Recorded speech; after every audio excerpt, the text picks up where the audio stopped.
Que a paz do Senhor esteja com você, querido irmão, querida irmã, que tirou parte do seu tempo nesse dia de hoje para estudar, para meditar um pouco mais na palavra do Senhor. Para quem está acompanhando as lições aí desse trimestre, hoje nós estamos na lição 7 e o tema da lição de hoje é Povo de Deus, ovelhas do seu rebanho. E os textos de referência, se alguém quiser fazer o estudo, fazer as anotações, está em Ezequiel 34, dos versículos 17 ao versículo 20. E o texto estudado, então, para compreendermos melhor essa lição de hoje, é o capítulo 34 do livro do profeta Ezequiel. E o nosso textuário da lição de hoje está lá em Ezequiel 34, versículo 11. Textuário é o nosso texto precioso, texto valioso, aquele que você deve guardar no seu coração e não se esquecer. Por isso é textuário. E ele diz assim: o profeta Jeremias diz ao povo de Judá e de Jerusalém, que se encontravam então cativos na Babilônia. Em pleno cativeiro babilônico, o profeta Ezequiel então diz aqui as palavras do Senhor. Porque assim diz o Senhor Jeová: eis que eu mesmo, procurarei as minhas ovelhas e as buscarei. A verdade aplicada de hoje é nós entendermos que o povo de Deus é comparado a ovelhas do rebanho do Supremo Pastor. Quem é esse Supremo Pastor? É o Eu Sou, aqui de Ezequiel 34, 11 do nosso textuário, onde ele fala: eis que eu mesmo. Então nós, como ovelhas do rebanho do Senhor, como povo de Deus, nós temos um supremo pastor. E então nós abordaremos aqui nesta lição o relacionamento de Deus com o seu povo, destacando aqui o cuidado de Deus, o julgamento de Deus e também as promessas de Deus, bem como algumas características e atitudes presentes no meio do seu povo.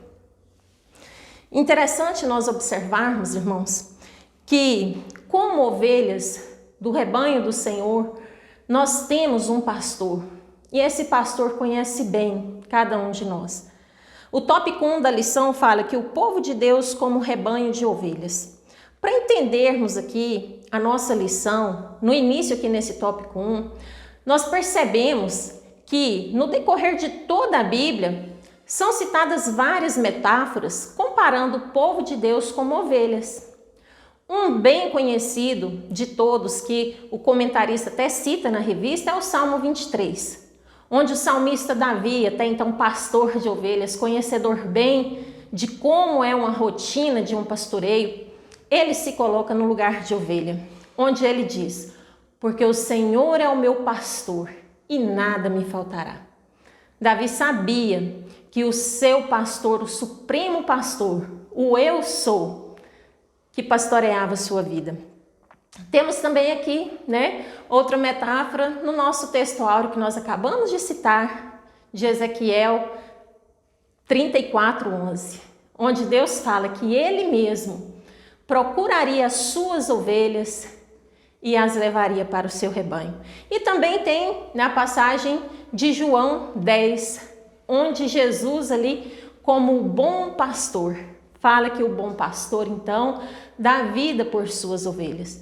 E tem inúmeras outras passagens bíblicas que utilizam essa metáfora do povo de Deus como ovelhas do Senhor.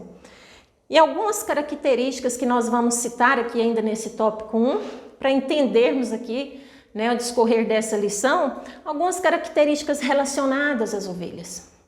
Quando o profeta Ezequiel, ele direciona, como instrumento de Deus as palavras àquele povo que estava cativo, era uma realidade, para aquele povo na época, então, a questão do rebanho de ovelhas, do pastoreio, era comum no meio deles. Então, Ezequiel, ele tinha em mente que aquele povo entenderia perfeitamente o recado de Deus. E observando, além aqui das características mencionadas, né, na revista a qual nós estamos aqui acompanhando, além das características da ovelha ser um símbolo de dependência, a ovelha ela é totalmente dependente de um pastor. Ela também representa ali um símbolo de impotência, de fragilidade. Ela é fraca, a ovelha é frágil. E também é um símbolo de mansidão, simplicidade e inocência.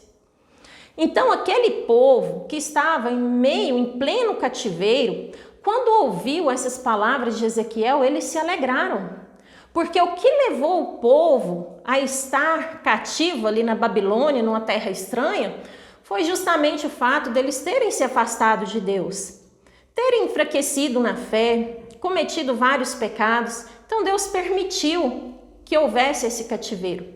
Mas quando aquele povo ouve as palavras do profeta Ezequiel, que nós sabemos que o profeta Ezequiel, como está aqui, né, no título da revista, ele é o profeta com a mensagem de juízo, arrependimento, restauração e manifestação da glória de Deus.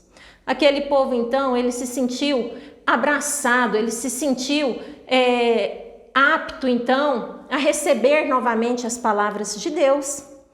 E vamos citar aqui também outras características que, como não faz parte, né, como fazia parte ali para aquele povo palestino, a questão do rebanho de ovelhas, a gente tem que procurar, tem que entender um pouco como era aquele contexto, o que significava isso. E eu destaco aqui algumas características interessantes a respeito das ovelhas. Uma ovelha, ela tem o seu primeiro cio a partir do 6º mês de vida. E a gestação de uma ovelha dura mais ou menos em torno de 152 dias, equivalente a mais ou menos 5 meses. Isso quer dizer que uma ovelha, ela pode ter até 2 gestações durante o ano. E o que é um bom sinal para o produtor de ovelhas, porque uma ovelha saudável, ela é reprodutiva.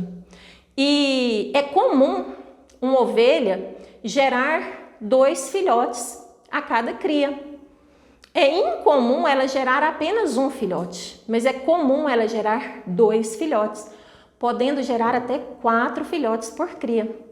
E pesquisando um pouco sobre isso na internet, eu vi um caso de uma ovelha que pela 3ª vez consecutiva, ela já estava parindo 4 filhotes por cria.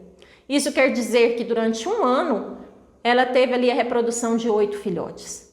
Então, são curiosidades que faz com que nós venhamos entender melhor aqui, o decorrer aqui, o contexto dessa lição de hoje. Como nós vimos, a ovelha ela é totalmente dependente da orientação de um pastor. Ela não sabe procurar alimentação sozinha, ela é presa fácil para as feras. Então, nós entendermos o papel ali, o comportamento de uma ovelha é muito importante. Entende-se que num rebanho de ovelha, então, deve ter o carneiro, que é o macho, a ovelha e o cordeiro. O cordeiro é o filhote da ovelha com o carneiro. Então, quando você fala o cordeiro, é porque é um filhote. Então, é incomum, é anormal encontrarmos outras espécies, outros tipos de animais que não sejam esses dentro de um rebanho de uma ovelha. E as características de uma ovelha é conhecer a voz do seu pastor, ouvir e seguir o seu pastor. Então, isso se dá à medida que há um relacionamento. O relacionamento entre ovelha e pastor gera um conhecimento. E o conhecimento faz com que essas ovelhas sigam seus pastores. Sigam, elas ouvem e entendem o comando dos seus pastores, de onde eles estiverem. Então, são assim conceitos muito importantes nós sabermos, né, situarmos acerca dessas ovelhas.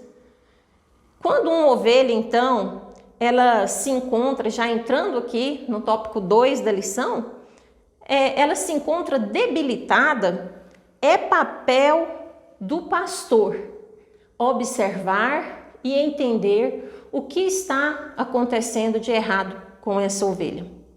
Interessante também que, estudando um pouco sobre as ovelhas, os produtores desses animais, eles têm um gasto grande. Porque uma ovelha, como eu disse aqui anteriormente, é um animal sensível. Então, a qualquer sinal de desnutrição, doença, fragilidade, infertilidade, o produtor ali, o pastor, ele tem que investir num bom alimento. Por isso que Davi fala, como um bom pastor que ele era: o Senhor é o meu pastor e nada me faltará. Um bom pastor não deixa faltar nada para suas ovelhas. Ele tem que fornecer um alimento saudável, uma água limpa. Se adoecer, ele tem que cuidar das suas feridas. Então é muito importante nós termos isso em mente. O bom pastor, ele cuida. O bom pastor, ele observa. Porque quando tem uma ovelha debilitada, ele está apto então a fazer as intercorrências necessárias. Existe aqui no tópico 2, no ponto 1 aqui, falando sobre as ovelhas fraquinhas. O que o comentarista da revista fala a respeito dessas ovelhas fracas, debilitadas, comparado então aquelas pessoas que têm à sua disposição, no caso das ovelhas, metaforicamente aqui falando, um bom alimento, mas elas não usufruem dessa alimentação. No caso aqui, contextualizando como igreja, é como se a pessoa tivesse uma boa igreja para frequentar, um pastor que manuseie bem a palavra de Deus, bons ensinamentos bíblicos, mas ela não se interessa, aquilo para ela não é prioridade. Aquilo faz, então, com que essa pessoa, essa ovelha, fique fraca, porque ela não tem aquela alimentação adequada, mesmo estando ali com o pasto verdejante. Ela não procura a pastagem, ela não procura o alimento e faz com que ela fique magra, definhada. Então isso é uma questão aqui que nos chama a atenção. E no ponto 2 aqui fala sobre a ovelha doente. O pastor, ele tem que ter um olhar espiritual vindo da parte do Espírito Santo. Porque, como menciona aqui no estudo de hoje, essa doença ela pode ser física, ela pode ser mental e ela pode também ser emocional. Então, bom pastor, ele tem que distinguir, ele tem que conhecer a sua ovelha. E a sua ovelha também tem que ouvir a voz do pastor. Não adianta o pastor procurar, tratar, curar as feridas e a ovelha não aceitar o tratamento. Ela tem que ouvir, ela tem que entender esse chamado, essa voz. Ela tem que aceitar a cura. Sabe, aquelas pessoas que não aceitam que estão doentes, que não querem tomar a medicação, porque para elas aquilo é bobagem e fica cada vez pior a situação? É nesse contexto aqui que está falando. Existem no meio do povo de Deus pessoas doentes, pessoas que não querem ser tratadas. O autor até chega aqui a mencionar, fazendo a comparação daquele coxo que ficava ali mendigando na porta chamada Formosa no Templo de Jerusalém. A poucos metros de entrar e buscar a Deus e receber a sua cura, ele preferia mendigar. E tem ovelhas assim, ovelhas que necessitam de amparos, que necessitam de muletas espirituais. Ele até usa aqui cadeiras de roda, sabe? Aquelas pessoas que são dependentes, que não dão o passo para alcançar o que ela almeja ali, a sua cura. E é papel da igreja amar e cuidar dessas ovelhas fracas e doentes. Mas as ovelhas também precisam reconhecer que elas precisam e aceitam esse cuidado. Temos aqui também, no tópico 3, onde o profeta Ezequiel menciona aqui a questão do julgamento e das providências de Deus. Pois bem, as ovelhas elas necessitam de um bom pastor. E Deus, então, aqui no capítulo 34, ele vai falar sobre o julgamento sobre aqueles maus pastores. O que vem a ser então esses maus pastores? Aqueles pastores que só querem usufruir das ovelhas através da sua carne, da sua gordura, da sua lã, do seu leite e dos derivados.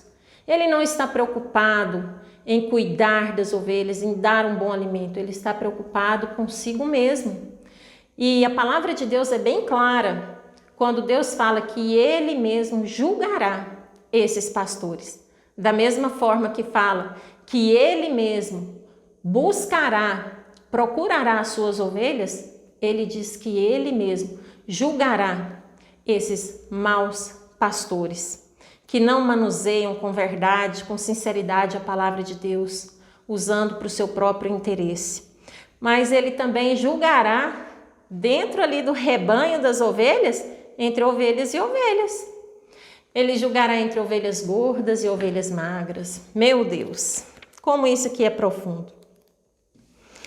Essa questão das ovelhas gordas, das ovelhas magras, e você pergunta, mas não faz tudo parte do rebanho? Faz.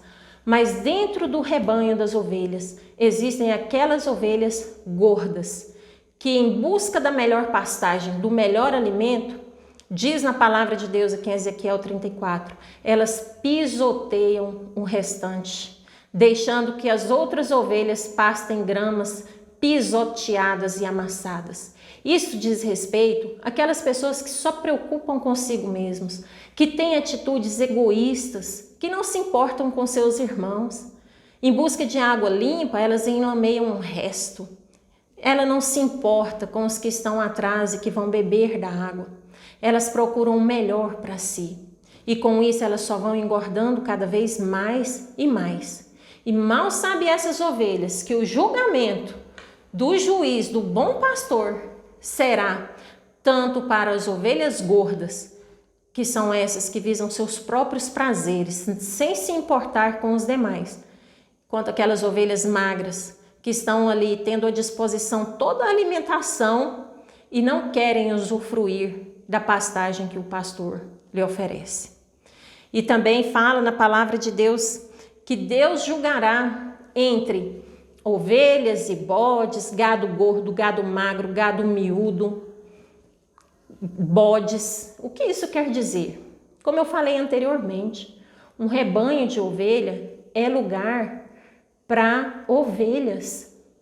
E existem no meio de rebanhos de ovelhas infiltradas muitas outras coisas, muitos outros animais, digamos assim, que querem prejudicar a comunhão, que querem prejudicar o bom relacionamento dessas ovelhas. E Deus, o justo juiz, Ele julgará todas essas causas.